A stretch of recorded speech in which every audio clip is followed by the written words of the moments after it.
हम लोग का अनुमान था, ज्यादातर अर्थशास्त्रियों का अनुमान था कि 7.2, 7.3 के आसपास रहेगा, लेकिन उससे भी ज्यादा बढ़ के 8.2% की बढ़ोतरी हुई है, जो बहुत स्वागत योग्य है। रियल रेट के हिसाब से ये बहुत ही अच्छा फिगर है। Real rate of GDP growth 8.2 है। इन्फ्लेशन जो है, मुद्रास्फीति की दर बहुत ही कम है।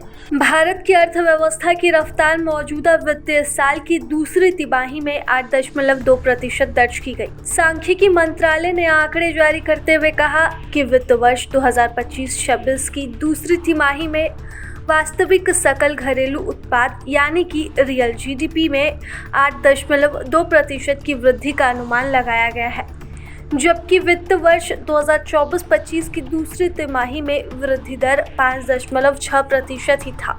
मेरा मानना है इसका बहुत अच्छा इम्पैक्ट पड़ेगा। जैसा आपने बताया, ये बहुत अच्छे आंकड़े हैं और हमारी अपेक्षा से भी बहुत ज्यादा अच्छे आंकड़े आए हैं। हम लोग का अनुमान था, ज्यादातर अर्थशास्त्रियों का अनुमान था कि 7.2, 7.3 के आसपास रहेगा, लेकिन उससे भी ज्यादा बढ़ के 8.2% की बढ़ोतरी हुई है, जो बहुत स्वागत योग्य है। ये क्रम को ये भी देखना होगा, ये सबसे ज्यादा वृद्धि है पिछले 6 तिमाहियों में, जो एक बहुत अच्छा संकेत देता है अर्थव्यवस्था के लिए। अगर हम इसका बारीकी से विवेचना करें, विश्लेषण करें, तो हम पाएंगे सर्विसेज में 9.2% की बढ़ोतरी हुई है, मैन्युफैक्चरिंग में 9.1% की, और मैन्युफैक्चरिंग का ये जो काफी तेजी से बढ़ा है, ये बहुत ही स्वागत योग्य है, इसलिए कि पिछले साल के मुताबिक पिछले साल ये 2.2% की वृद्धि हुई थी। अब इन्फ्लेशन, मुद्रास्फीति लगातार बहुत निचले स्तर पर रही है। अगर आप अक्टूबर 25 के आंकड़े देखेंगे, 20-25 में 0.2% के इस नीचे के स्तर पे आ गया था। तो नीचे स्तर पे रहने वाली मुद्रास्फीति ने भी एक इस वृद्धि को बढ़ावा देने का एक उचित माहौल बनाया है। प्राइवेट का फाइनल कंजम्पशन, जो कुल जीडीपी का तकरीबन 57% बढ़ता है, उसमें 7.9% की वृद्धि हुई है, जो फिर से बहुत ही स्वागत योग्य है। अंततः निष्कर्ष के रूप में ये मैं कहना चाहूंगा कि ये आंकड़े बताते हैं, जैसे इस तिमाही के आंकड़े आए, पिछले तिमाही में 7.8% की वृद्धि हुई थी, कि ये कोई एक वन ऑफ चीज नहीं है।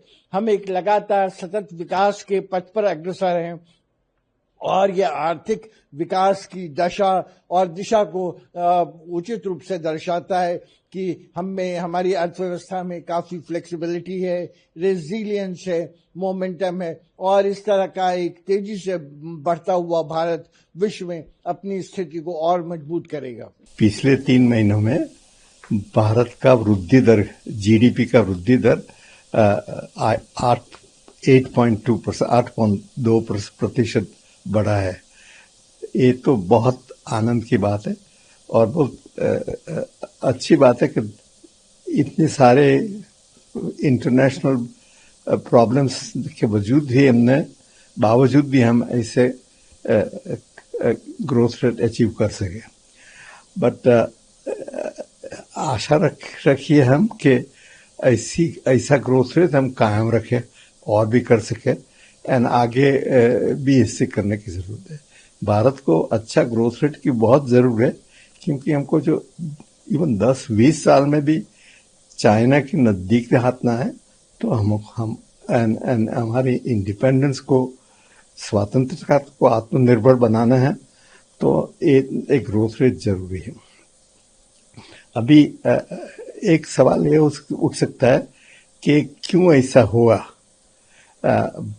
तो ट्रंप ने टैरिफ डाला था, इतना टैरिफ डाला है इतना ज्यादा, बट टैरिफ की वाज नॉट इमीडिएटली, तो इनको बढ़ नहीं रही थी, इसका थोड़ा सा समय था।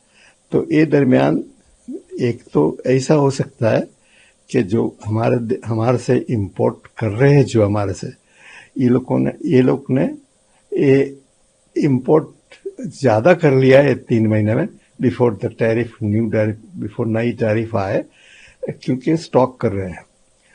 अगर इसके बावजूद भी हम जो आगे टैरिफ बढ़ा एक्सपोर्ट बढ़ा सकते हैं तो बड़ी अच्छी बात होगी। दूसरी बात यह है कि शायद हमने इंपोर्ट और एक्सपोर्ट कर रहे वो इसको डाइवर्सिफाई किए, दूसरे कंट्री में कर दिया है। एंड सो आई होप कि एक्सपोर्ट में तो हम कुछ रास्ता निकालेंगे कि डिस्पाइट दिस टैरिफ की वजह से बावजूद भी हमारे एक्सपोर्ट्स बढ़े।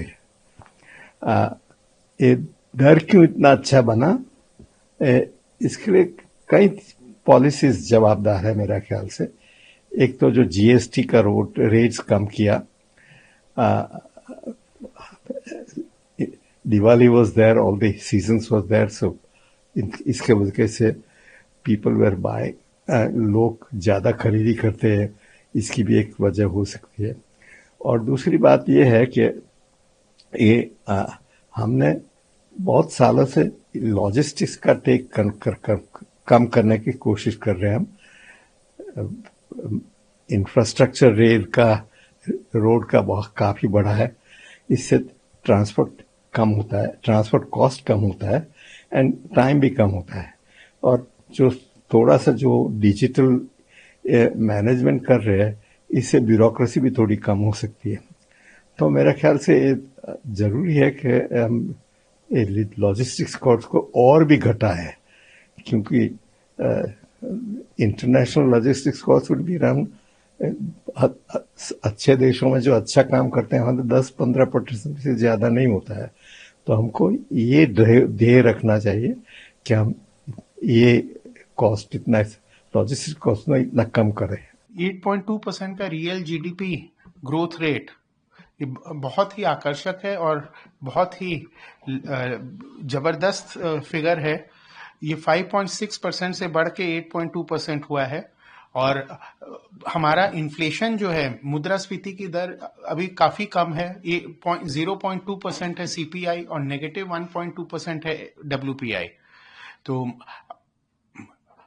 रियल रेट के हिसाब से ये बहुत ही अच्छा फिगर है।